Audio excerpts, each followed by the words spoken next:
हम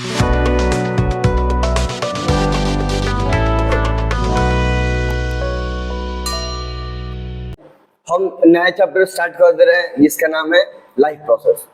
तो overall class 10th में फर्स्ट टाइम बायोलॉजी का फर्स्ट चैप्टर शुरू हो रहा है जिसका नाम है लाइफ प्रोसेस। ध्यान से समझो, लाइफ प्रोसेस। वैसे तो अगर लाइफ प्रोसेस के बारे में बात की जाए तो लाइफ प्रोसेस मतलब बॉडी के अंदर होने वाला वो सब बेसिक एक्टिविटी जिसके चलते हमारा लाइफ सस्टेन कर रहा है। मतलब हम लोग जिंदा हैं, हम लोग अर्थ पे सरवाइव कर रहे हैं लोग, तो बॉडी के अंदर होने वाला वो सब प्रोसेस को बोलेंगे हम लोग लाइफ प्रोसेस। जैसे फॉर एग्जांपल मान लो डाइजेशन। अब अगर फूड का डाइजेशन ना हो तो कॉम्प्लेक्स फॉर्म से सिंपलर फॉर्म में फूड कन्वर्ट होगा? नहीं होगा। रेस्पायरेशन, अगर बॉडी के अंदर में रेस्पायरेशन प्रोसेस ना हो तो डाइजेस्टेड फूड ब्रेक डाउन होके बॉडी को एनर्जी देगा, जो भी एटीपी के फॉर्म में। ट्रांसपोर्टेशन, अगर बॉडी के अंदर में ट्रांसपोर्टेशन ना हो तो मटेरियल एक जगह से दूसरे जगह जाएगा। कंटिन्यूअसली रिक्वायर्ड है मटेरियल्स को एक जगह से दूसरे जगह जाने के लिए, वो चाहे न्यूट्रिएंट्स का ट्रांसपोर्टेशन हो एक जगह से दूसरी जगह, चाहे एंजाइम्स का हो, चाहे हार्मोन्स का हो, ऑक्सीजन का हो, कार्बन डाइऑक्साइड का हो, वेस्ट मटेरियल्स का हो, आयंस का हो। तो डिफरेंट चीज प्रेजेंट है हमारे बॉडी में जिसका जरूरत है कि वो एक जगह से ट्रांसपोर्ट होकर दूसरे जगह पे जाए। तो ट्रांसपोर्टेशन भी बहुत बहुत इंपॉर्टेंट है, क्योंकि सब काम बॉडी में एक जगह तो होगा नहीं। हम लोग मल्टी सेलुलर ऑर्गेनिजम्स है ना, और हम लोग में डिफरेंट ऑर्गेन है। अब सब ऑर्गेन का अपना अपना फंक्शन है, तो कोई भी ऑर्गेन अपना फंक्शन तब करेगा जब वो ऑर्गेन में वो चीज जाएगा। जैसे मान लो कि किडनी का काम क्या है? ब्लड को फिल्टर करना, प्यूरिफाई करना। तो किडनी ब्लड को प्यूरिफाई कब करेगा? जब किडनी में ब्लड जाएगा तब। समझ में आ रहा है कि नहीं रहा है? हार्ट का काम ब्लड को पंप करना, जब हार्ट के अंदर में जो ब्लड आ रहा है उसको पंप कर दिया तो थ्रू आउट द बॉडी वो ब्लड चला गया। सर्कुलेशन मतलब ब्लड का एक जगह से दूसरे जगह पे ओवरऑल द बॉडी में जाना। तो ऐसे करके ये सब वो प्रोसेस है जो प्रोसेस हमारे बॉडी के लिए वाइटल है, मतलब बहुत बहुत इम्पोर्टेंट है। अगर ये प्रोसेस कोई एक प्रोसेस भी ना हो तो हमारा सर्वाइवल रुक जाएगा, मतलब आदमी जिंदा नहीं रहेगा। ये बात समझ में आ रहा है? तो लाइफ प्रोसेस क्या है? बेसिक एक्टिविटी का मतलब वो वही आधार है।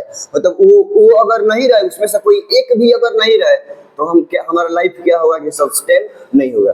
तो nutrition, digestion, respiration, transportation, circulation, excretion. Excretion का मतलब बॉडी से वेस्ट मटेरियल को बॉडी से बाहर रिमूव करना, एलिमिनेट करना क्या कहलाता है? एक्सक्रीशन कहलाता है। नॉर्मली हम लोग यूरिन के फॉर्म में क्या करते हैं कि एक्सक्रीशन करते हैं, मतलब बॉडी से जितना भी नाइट्रोजिनस वेस्ट है वो यूरिन के फॉर्म में बॉडी से बाहर जाता है। तो वो भी जरूरी है, क्योंकि अगर एक्सक्रीशन ना हो तो जो टॉक्सिक सब्सटेंस है, टॉक्सिक समझता है सब लोग, वेस्ट पॉइजनस सब्सटेंस है, वो तो बॉडी के अंदर रह जाएगा और डे बाय डे अगर वो बिटुराएगा, स्टोर होगा, तो डे बाय डे स्टोर होते होते एक समय ऐसा आएगा कि बॉडी फ्लूइड में टॉक्सिक का कंसंट्रेशन बहुत ज्यादा हो जाएगा। आज इतना है, फिर कल कुछ आदमी खाया, खाना खाया, पानी पिया, बाहर से बहुत सारा चीज अंदर जा रहा है, बाहर से एयर अंदर जा रहा है, लिक्विड अंदर जा रहा है, सॉलिड फूड के रूप में अंदर जा रहा है, नहीं जा रहा है क्या? तो उस सब में कहीं ना कहीं कुछ तो कुछ टॉक्सिक मटेरियल्स होंगे। तो पर डे वो तो डाइजेस्ट हुआ, जो बाहर निकला था निकला, लेकिन वो टॉक्सिक बॉडी के अंदर में अगर रोज रोज स्टोर हो तो दिन पर दिन वो टॉक्सिक का क्वांटिटी बॉडी के अंदर में इंक्रीज ही ना होगा। तो जरूरी है कि नहीं है कि वो पॉइजनस चीज जो बॉडी को हार्म कर सकता है, जो बॉडी के लिए रिक्वायर्ड नहीं है, बॉडी के लिए यूजफुल नहीं है, तो वो टॉक्सिक चीज को बॉडी से बाहर क्या किया जाए कि रिमूव कर दी जाए, बॉडी डिटॉक्सिफाई हो जाएगा, बॉडी क्लीन हो जाएगा। समझ में आ रहा है? तो एक्सक्रीशन भी जरूरी है, ठीक है? तो लाइफ प्रोसेस वो सब बेसिक एक्टिविटी सब जो कि बॉडी के लिए बहुत बहुत इंपॉर्टेंट है, अगर वो एक भी नहीं होगा तो बॉडी का सर्वाइवल रुक जाएगा, मैंने आदमी जो जिंदा है वो जिंदा नहीं रह पाएगा, खत्म हो जाएगा, बाजार साफ हो जाएगा, ठीक है? तो ये सब प्रोसेस को बोलते हैं हम लोग लाइफ प्रोसेस। और लाइफ प्रोसेस शुरू होता है न्यूट्रिशन से। न्यूट्रिशन का मतलब समझ में आ रहा है कि नहीं आ रहा है? मतलब जो कुछ भी हम लोग खाते पीते हैं जिससे हम लोग को एनर्जी मिलता है, तो लिविंग ऑर्गेनिजम्स के द्वारा, ध्यान से, न्यूट्रिशन का मतलब लिविंग ऑर्गेनिजम्स के द्वारा अपने फूड को ऑब्टेन करना। खड़े खड़े फूड तो आ नहीं जाएगा हमारे पास, लो लेके खा लो, ऐसा होगा क्या? खोजना पड़ेगा, या उसको अपना से तो नहीं प्रिपेयर कर नहीं सकता है। अगर हम लोग दूसरे पे डिपेंड रहेंगे, लोग हम लोग ह्यूमंस है, और ह्यूमन ऑटोट्रॉपिक नहीं होता है, हेट्रोट्रॉपिक होता है। समझ में आ रहा है कि नहीं आ रहा है? तो कहीं ना कहीं से तो फूड को खोजेगा, सर्च करेगा, उसको खोजेगा जो फूड प्रिपेयर करता है, तब ना वहां से अपना फूड को ऑब्टेन करेगा। तो न्यूट्रिशन का मतलब फूड को ऑब्टेन करना भी, भोजन को खोजना, प्राप्त करना भी, और फिर उसको अपने बॉडी के अंदर में इंटेक करना भी। ये पूरा प्रोसेस को बोलते हैं हम लोग न्यूट्रिशन। फूड को ऑब्टेन करना और अपने बॉडी के अंदर में यूटिलाइज करना, खा के उसको यूटिलाइज करना, क्या कहलाता है? न्यूट्रिशन। तो खैर, अब ये प्रोसेस के बारे में तो हर एक एक प्रोसेस के बारे में हम लोग पढ़ेंगे लोग। अभी लाइफ प्रोसेस में कोई दिक्कत नहीं है ना। खैर, अब लाइफ प्रोसेस होगा किस में? वो ऑर्गेनिजम्स जिसमें लाइफ है, मतलब जो लिविंग ऑर्गेनिजम्स है, जो लिविंग थिंग्स है या नॉन लिविंग थिंग्स है, किसमें वो लाइफ प्रोसेस होगा? लिविंग थिंग्स में। तो अगर हम लिविंग थिंग्स को डिफाइन करें तो वैसा अभी एक कोई करेक्ट एक लाइन, दो लाइन, तीन लाइन में कोई डेफिनेशन नहीं है, मतलब कोई भी साइंटिस्ट के द्वारा डेफिनेशन नहीं दिया गया है कि जिससे वो एकदम करेक्टली लाइफ को डिफाइन कर सके कि भाई यही चीज लाइफ है। तो ऐसा कोई करके साइंटिस्ट के द्वारा कोई अभी तक प्रॉपर डेफिनेशन नहीं दिया गया है।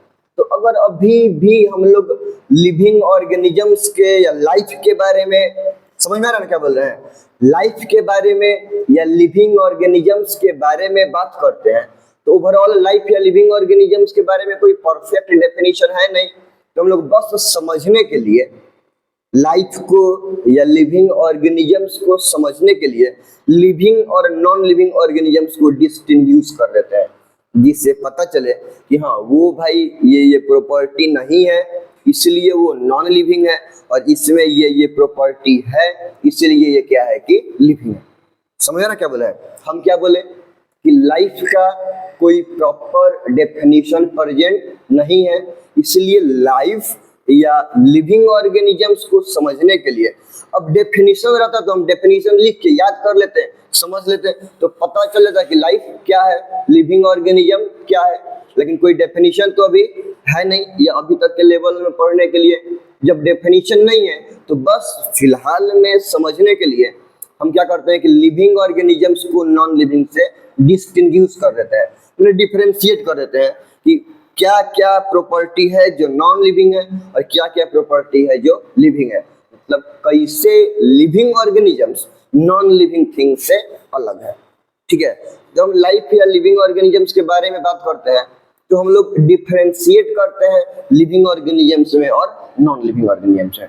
वैसे अगर अपने तौर से हम बोले, अगर लाइफ के बारे में पता नहीं प्रॉपर होगा भी या नहीं होगा, नहीं होगा, बड़का बड़का साइंटिस्ट के सामने हम लोग का क्या औकात है, लेकिन फिर भी हम ये बोल सकते हैं कि अगर जो लाइफ है, इतना तो पता है कि सेल सबसे स्मॉलेस्ट यूनिट हो गया, बॉडी में सब चीज सेल का ही बना, इवन सेल बेस्ड ही है ना, कोई भी फंक्शन भी, कोई भी बॉडी का स्ट्रक्चर भी, सब चीज किस चीज पे बेस्ड करता है? सेल पे।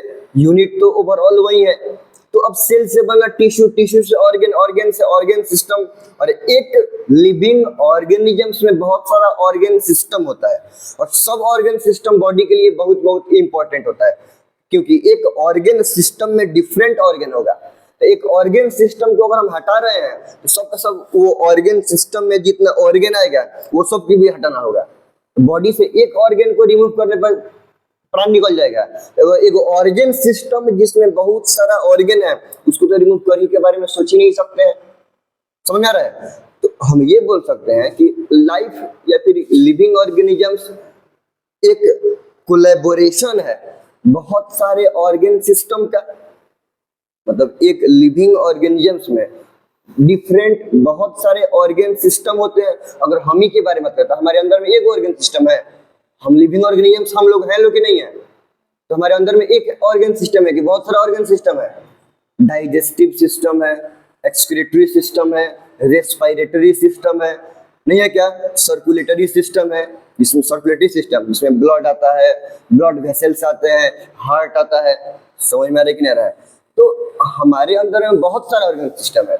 तो लाइफ एक कोलैबोरेशन है डिफरेंट ऑर्गन सिस्टम का, जिसमें कंटिन्यूअसली ऑटोमेटिक मतलब ऐसा नहीं कि कोई केमिकल रिएक्शन अपने से करने की जरूरत है ना, जिसमें ऑटोमेटिकली केमिकल रिएक्शन होते रहते हैं, जिसके चलते ग्रोथ होता है, मेंटेनेंस होता है और लिविंग ऑर्गेनिजम्स का रेस्पॉन्सिवनेस होता है। मतलब लिविंग ऑर्गेनिज्म सेल्फ अवेयर होता है।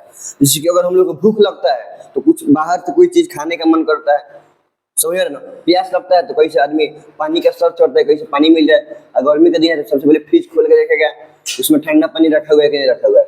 फ्रिज में पानी नहीं रखेगा तो पहले आदमी सोच रहा है कि वो पानी रखने का रिस्पॉन्सिबिलिटी खाली हमारा ही है, फिर मजबूरी में जाकर फिलहाल में पी लेगा, एक बोतल भर के जाकर पानी रख लेगा। मतलब ऐसे नियम होता है कि अगर आदमी फ्रिज में से पानी पी रहा है तो बोतल में सबसे लास्ट वाला पानी जो पिएगा वह पानी भर के क्या करता है कि रखता है। तो कितना भी पानी पी लेगा लास्ट में थोड़ा सा बचा के रख देता है कि कोई तो दूसरा आदमी घर के वो लास्ट वाला पानी पिएगा तो फिर क्या करेगा, बोतल में पानी भर के रखेगा। अगर वही कोनो आदमी आया घर का लास्ट वाला भी पानी पी के बोतल वैसे ही रख दिया, पानी नहीं भरा तो गद्दारी हो गया नहीं हो जाएगा ऐसा होता है। तो हम क्या बोल रहे हैं कि सही बात है, बॉडी अगर नींद आता है तो ऑटोमेटिक सब सिस्टम अपने मने इनएक्टिव होने लगता है। आदमी सोने का, अगर कभी ट्रेन में जाओ जाते समय में ऐसा हुआ था, अगर सीट नहीं मिलेगी सोने के लिए तो शुरू में तो आदमी खोजता है मतलब प्रॉपर पैर पसार के पूरा आदमी अच्छे से सो जाए, लेकिन जैसे जैसे वैसा कंफर्ट जो नहीं मिलता है फिर आदमी जिस भी माहौल में रहे उसी मूड में आदमी सो जाता है। पैर मोड़ा हुआ है, हाथ पटा हुआ है, एक गर्दन ऐसे लटका हुआ है, नीचे बैठा हुआ है, ऊपर बैठा हुआ है, फिक्र ही नहीं करता है। ऑटोमेटिक सोना है, बॉडी के लिए इम्पोर्टेंट है, बॉडी के रिक्वायरमेंट है कि भाई नींद चाहिए।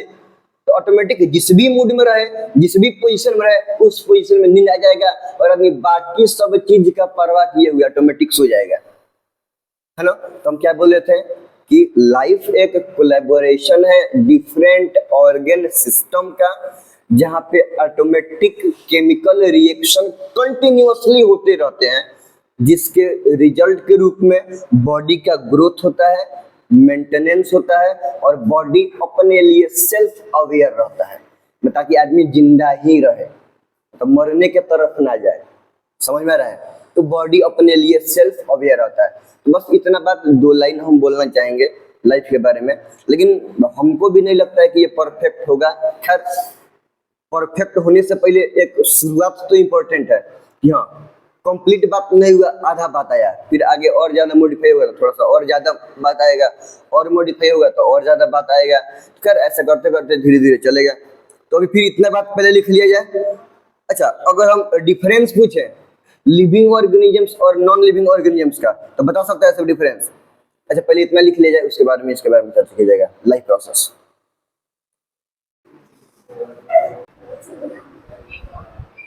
देखो life process, life is collaboration of different organ systems या sales in which automatically chemical reactions are going on continuously that led to growth, maintenance, responsiveness etc.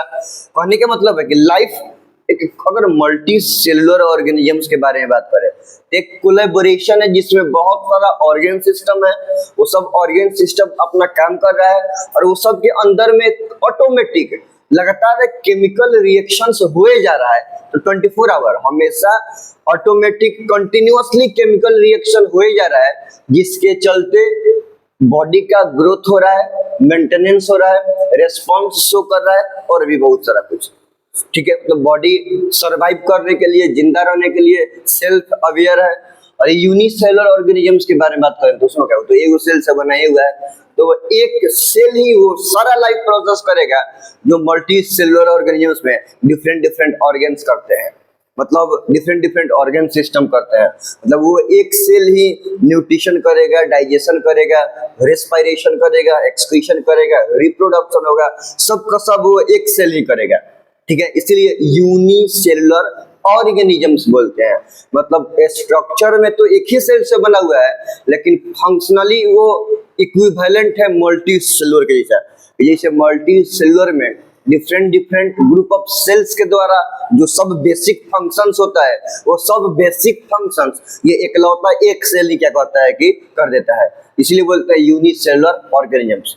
तो ये अब ठीक है कि लाइफ एक कोलेबोरेशन है डिफरेंट ऑर्गन सिस्टम्स का, जिसमें ऑटोमेटिक केमिकल रिएक्शन कंटिन्यूअसली होता है और जिसके होने के चलते growth, maintenance, responsiveness, self awareness ये सब होता है। खैर, living organisms are beautiful creation of the nature which contain a lot of mysterious information that are yet to be revealed।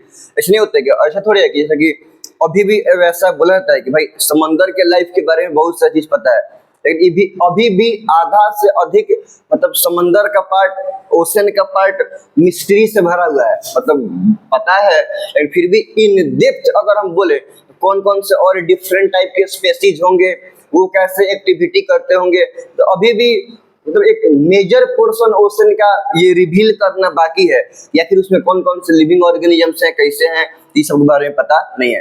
तो ये बात सही है कि लाइफ, अगर हम अर्थ के बारे में बात करें तो नॉन लिविंग तो बहुत सारा चीज है। अच्छा चीज है, हम ये नहीं बोल रहे कि सिर्फ लिविंग चीज ही अच्छा है, नॉन लिविंग चीज अच्छा नहीं है, नॉन लिविंग चीज भी अच्छा है। लेकिन लिविंग चीज अर्थ का अगर हम बोले तो ये सबसे ब्यूटीफुल क्रिएशन है, क्योंकि यहाँ पे सेल्फ इवेल्युएशन एक चीज है कि आदमी अपने से अकॉर्डिंग टू इन्वायरमेंट इवॉल्व होगा, उसके अकॉर्डिंग अडेप्ट होता है, समझ में आ रहा ना, मतलब टाइम के अकॉर्डिंग सब सीख लेता है। तो वही बात बोला जा रहा है कि जहाँ पे जितना टोटल लाइफ प्रेजेंट है अर्थ के बारे में, ऐसा नहीं है कि सबके बारे में हमको इंफॉर्मेशन है। सब लिविंग ऑर्गेनिजम्स के बारे में, उनके स्ट्रक्चर फंक्शन के बारे में हम लोग को इंफॉर्मेशन नहीं है। बहुत स्पेसीज के बारे में इंफॉर्मेशन है, लेकिन अभी भी बहुत सारा ऐसा स्पेसीज है, बहुत सारा ऐसा लिविंग फॉर्म है जिसके बारे में हम लोग को पता नहीं है, मतलब जिसके बारे में अभी भी पता करना बाकी है, which are yet to be revealed. अभी भी उसके बारे में पता लगाना बाकी है, और डे बाय डे रिसर्च तो होते रहता है, डे बाय डे पता चलते हैं कि यहाँ पे कोई ये स्पेसीज पाया गया, यहाँ पे कोई ये स्पेसीज पाया गया। अभी 1-1.5 साल पहले हम पेपर में पढ़े थे कि कोनो आइसलैंड था जहाँ के पानी में, जहाँ के समंदर में वो कुछ वो टाइप का फिश था, मछली था, जिसका मुंह मतलब लगभग आदमी से मिलता जुलता था। पता नहीं तुम सब पढ़ा है, सब नहीं पढ़ा है, सब हम पढ़े थे। तो अब वही ना बोल रहे हैं कि मतलब मिस्ट्री से भरा हुआ है लिविंग फॉर्म, कि ऐसा नहीं कि सब चीज के बारे में पता हो गया, अभी भी बहुत सारा चीज के बारे में, बहुत सारा अर्थ के लिविंग फॉर्म के बारे में पता करना बाकी है, जो कि रिसर्च चलता है तो हमेशा मिलते रहता है। डिफरेंट टाइप के माइक्रो ऑर्गेनिजम्स खोजे जाते हैं। नहीं, पहले इतना माइक्रो ऑर्गेनिजम्स के बारे में पता कहाँ था, लेकिन अब धीरे धीरे पता चल रहा है कि कौन सा माइक्रो ऑर्गेनिजम्स का हमारे इकोसिस्टम में क्या कंट्रीब्यूशन है, क्या रोल है, तो वो धीरे धीरे पता चलता है। अच्छा, ये तुम सोचो कि जब माइक्रोस्कोप का आविष्कार नहीं हुआ होगा तो क्या ये सब डिफरेंट माइक्रो ऑर्गेनिजम्स के बारे में हमको पता होगा, अच्छे से उनके स्ट्रक्चर के बारे में, उनके फंक्शन के बारे में पता होगा? नहीं होगा। तो टेक्नोलॉजी डेवलप हुआ और वो टेक्नोलॉजी का माइक्रोस्कोप का यूज करके हम वो माइक्रो ऑर्गेनिजम्स को देखें, बैक्टीरियाज को देखें, वायरस को देखें और उनके बारे में जाने पढ़े। उससे पहले तक तो ये सब चीज हमारे लिए मिस्ट्री था, भाई उतना स्मॉलेस्ट ऑर्गेनिजम्स भी क्या वाकई में होता है, ये बात जानना मिस्ट्री था कि नहीं था? जब पहले बार आया हुआ कि वाकई में ईयर में डिफरेंट अभी भी लाखों करोड़ों चीज है लिविंग ऑर्गेनिजम्स, लेकिन हम लोग को दिखाई नहीं दे रहा है। तो मतलब माइक्रोस्कोप से पहले अगर कोई ये बात बोलता तो लोग बेहुदा समझता, लेकिन अब ये बात फैक्ट है, ऐसा होता है, समझ में आ रहा ना? तो जैसे जैसे टेक्नोलॉजी और बढ़ते जाएगा, हम और भी ज्यादा एडवांस होते जाएंगे, और भी ज्यादा लिविंग फॉर्म के बारे में इंफॉर्मेशन कलेक्ट करते रहेंगे, ठीक है। When we talk about life और living organisms, अब हमारे कहने का मतलब ये है कि अभी हम ये डेफिनेशन को प्रायोरिटी नहीं दिए हैं कि भाई लाइफ का यही डेफिनेशन है, हम बस एक समझाने के लिए एक इफोर्ट किए हैं, समझ रहे ना, बस एक कोशिश किए हैं, बाकी कुछ नहीं। तो जब अगर हम लाइफ या लिविंग ऑर्गेनिजम्स के बारे में बात करते हैं तो अभी भी लाइफ को या लिविंग ऑर्गेनिजम्स को समझने के लिए लिविंग ऑर्गेनिजम्स को नॉन लिविंग से क्या करते हैं कि डिस्टिंग्विश करते हैं। तो पता चलता है कि भाई ये प्रॉपर्टी इसमें है इसीलिए ये लिविंग ऑर्गेनिजम्स है, और वो प्रॉपर्टी उसमें नहीं है इसीलिए उसको क्या बोलेंगे हम लोग, नॉन लिविंग। अगर हम बोलते हैं कि यहाँ पे कोई चींटी चल रहा है तो ये चींटी लिविंग ऑर्गेनिजम्स है, और ये बेंच लिविंग है कि नॉन लिविंग है? तो कुछ तो प्रॉपर्टी है ना, कि जो प्रॉपर्टी इस चींटी में है, तो चींटी को हम बोल रहे हैं लिविंग ऑर्गेनिजम्स, और वो प्रॉपर्टी ये बेंच में नहीं है, ये मार्कर में नहीं है, जिसे हम बोल रहे हैं कि ये लिविंग ऑर्गेनिजम्स नहीं है, ये क्या है कि नॉन लिविंग ऑर्गेनिजम्स है। तो हम कुछ बेसिक प्रॉपर्टीज के बारे में बात करते हैं, जिसको क्राइटेरिया रख के हम डिस्टिंग्विश करते हैं कि भाई ये लिविंग ऑर्गेनिजम्स में होता है और नॉन लिविंग ऑर्गेनिजम्स में नहीं होता है। तो यही बात बोले कि लिविंग ऑर्गेनिजम्स के बारे में बात करते हैं, तो कोई डेफिनेशन है ही नहीं, हम बस क्या करते हैं कि लिविंग और नॉन लिविंग को डिफरेंशिएट करते हैं कोई प्रॉपर्टी के थ्रू। ये प्रॉपर्टी होता है इसलिए लिविंग ऑर्गेनिजम्स है, और ये प्रॉपर्टी नहीं है इसलिए नॉन लिविंग ऑर्गेनिजम्स है, कोई दिक्कत नहीं है ना। तो अब ये हो गया कुछ प्रॉपर्टी जिसके चलते एकदम हम डिफाइन कर सकते हैं कि कौन लिविंग ऑर्गेनिजम्स है, कौन लिविंग ऑर्गेनिजम्स नहीं है, मतलब किसमें लाइफ है और किसमें लाइफ नहीं है। अब जो सरवाइव कर रहा है, जो लिविंग ऑर्गेनिजम्स है, उसके प्रोसेस के बारे में पढ़ना है कि अगर उसमें लाइफ है, उन सब में ये सब डिफाइनिंग फीचर्स है, तो आखिर क्या क्या प्रोसेस वो कर रहा है जिसके चलते उसका लाइफ मेंटेन है, मतलब वो सरवाइव किए जा रहा है।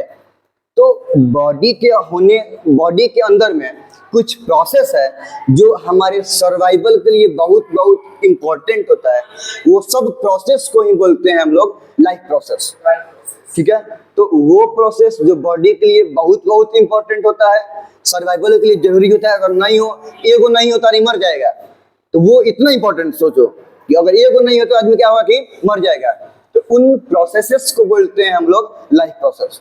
जैसे न्यूट्रिशन के बाद डाइजेशन, सर्कुलेशन, रेस्पिरेशन, एक्सक्रीशन, ये सब कुछ बेसिक प्रोसेस है जो लगभग सब लिविंग यूनिसेलुलर ऑर्गेनिजम्स हो चाहे मल्टीसेलुलर हो, सब लिविंग ऑर्गेनिजम्स में होना है। इतना बात को लिख लिया जाए लाइफ प्रोसेस वाली, ठीक। ये छोटा सा बात है, ये आसान बात है। हम लाइफ प्रोसेस में क्या देखेंगे, एक मिनट देख लो कि life the processes that occur in the body of all the living organisms which, मतलब ये life process are essential for their survival. वो प्रोसेस जो सब लिविंग ऑर्गेनिजम्स के बॉडी में होता है, जो उन लिविंग ऑर्गेनिजम्स के लिए सर्वाइवल के लिए बहुत बहुत इंपॉर्टेंट होता है, एसेंशियल होता है, तो उस प्रोसेस को बोलते हैं हम लोग लाइफ प्रोसेस। लाइफ प्रोसेस में पढ़ना है हम लोग को न्यूट्रिशन के बारे में, डाइजेशन, रेस्पिरेशन, सर्कुलेशन और एक्सक्रीशन के बारे में। न्यूट्रिशन में क्या होगा, न्यूट्रिएंट्स को हम लोग ऑब्टेन करेंगे, बॉडी में यूटिलाइज करेंगे। डाइजेशन में वो कॉम्प्लेक्स फूड सिंपलर फॉर्म में कन्वर्ट होगा।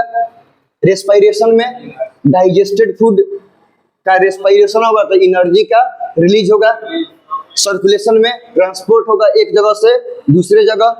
और एक्सक्रीशन में एक्सक्रीटरी सब्सटेंसेस बॉडी से बाहर रिलीज होंगे। तो इन सब चीज के बारे में हम लोग पढ़ना है लाइफ प्रोसेस में। तो कल से हम शुरू करते हैं न्यूट्रिशन से, ठीक।